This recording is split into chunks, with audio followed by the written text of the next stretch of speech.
The Galaxy S24 Ultra Titanium. Apple did it first, and I don't really care who copies, cause titanium is awesome. Used on spacecraft, inside human bodies, and on wheelchairs, it's super light, super tough, and super cool, and I'm super into this new high-tech fad. Samsung doesn't say what grade of titanium they're using for this S24 Ultra body. Apple did come right out and say that their iPhone 15 was grade 5 titanium, and it turns out it was. Well, the part that's left of it anyway. Let me know down in the comments if you think we should extract the titanium on this S24 Ultra as well. We'll chat more about the titanium in a minute. Samsung also said during their announcement that they have a new front surface glass called Corning Gorilla Armor. And supposedly it can reduce screen glare by 75%, which obviously helps the optical clarity. And it looks like whatever magic they've done is working. When the S24 Ultra is compared to my Note 10 Plus, you can clearly see a massive difference in reflectivity. The S24 Ultra eliminates the glare so much that we can actually count the diodes in my studio lights. Where with the Note 10 Plus, which has Gorilla Glass from 5 years ago, is just a giant white rectangle. I've never even noticed before that some of my LEDs are burnt out. Nice work, Corning. Thumbs up for that. Reducing light glare is a big deal for people who go outside in the daylight, if, you're into that kind of thing. And while Samsung didn't change the design of the Ultra all that much, they did change the material it's built from. At first touch or glance, the average person probably wouldn't be able to tell a difference. Just a slight difference of color and a major difference of price. The aluminum bar on the left cost me $10, and the grade 2 titanium bar on the right cost me $170. It's some really premium stuff. We'll have to see if the titanium actually makes the Ultra more durable or not. With the new Gorilla Armor in place over the 120Hz AMOLED, Corning is calling it their toughest Gorilla Glass yet, and that it has 4 times more scratch resistance than other glass when it comes to the micro scratches that you might get from dust or keys or coins in your pocket. And Gorilla Armor again might be onto something. When I reach levels 6 and 7 on the Mohs scale of hardness, lines do start appearing on the phone, but they feel different. Normally I can feel the tiny tip of my pick catch on the glass as it's fracturing its way into the surface. But this time around I can see lines that cannot be rubbed off, but I don't feel the same fracturing or catching or deeper grooves that I feel with other phones at a level 7 until a level 8 this time. And I think that this time around, the S24 Ultra Gorilla Armor gives us scratches at a level 7 with deeper grooves at a level 8. I'm not sure what's happening with the lines at level 6 though. At first I thought it might be the oleophobic coating, but that coating would evaporate under the heat from my lighter, while these lines still remain. My best guess is that since I didn't feel the pick catch or grab on the surface of the glass, it's probably some material transfer. The pick itself is standing away and attaching itself to the surface like a marker. Or a crayon. If only we had a microscope to closer analyze the scrapes. Oh wait, I do.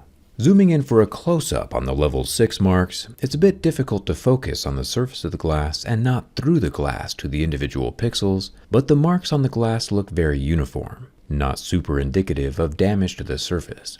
Going on to level 7, we can see a few pock marks, where the pick actually enters into the surface of the glass, and level 8, where we can see actual chunks of glass that were obliterated by the stroke of my Mohs hardness pick. So yeah, that's my verdict at least. 6 is actually just fine, scratches only begin at level 7, with deeper grooves at level 8. Things will never be the same. A reduction of micro scratches is a pretty big deal, because those tiny imperfections are from where real cracks can form. The front camera is a 12 megapixel little guy, also protected with that Gorilla Armor, and that camera is sitting just below an ultra-thin earpiece slit. Now, when it comes to scratching the titanium is a Mohs 6, while aluminum is a Mohs 3. Again, we don't know what grade titanium Samsung is using yet, but we can infer from the little tiny print at the bottom of their website that it's probably only the exterior frame that's titanium, and that the button material is definitely not titanium. The buttons are probably aluminum inserts. The titanium can still scratch and scuff, of course. It's not vibranium or anything. It'll be fun to do some XRF scans during the teardown to see what grade it actually is. Hit that subscribe button so you don't miss it. The bottom of the S23 Ultra is where we find the 45-watt charging port, the IP68 water-resistant SIM card tray, and our little buddy, the S Pen stylus. It's been about 120 days since I upgraded from my Note 10 Plus, and I miss that thing already. I didn't use the S Pen often, but when I did, it was incredibly useful. There's a little capacitor up in the top that wirelessly charges from a tiny coil inside the phone. And then when it's outside the phone, it uses that energy stored in the capacitor to... S Pen is not inside the phone. Make sure it's somewhere safe. Ah yeah, for sure. Totally safe. Nothing to worry about here. Anyway, it uses the power from that capacitor in the tip to remotely take pictures, flip through presentations, control music, and then the copper coils around the tip create their own magnetic field that the screen's digitizer can detect for super accurate note-taking. The Note series was a professional powerhouse, and I'm glad to see the S24 Ultra line taking up that mantle. The back panel of the S24 Ultra is also made from glass. The little Samsung logo at the bottom is smooth, while the rest has a frosted texture. The individual camera bump circles stick out a bit like last year, and the year before, and the year before. We have our 12 megapixel ultra-wide camera up top, our main 200 pixel camera in the center, and a 50 megapixel 5x telephoto on the bottom, with another 10 megapixel 3x telephoto on the right.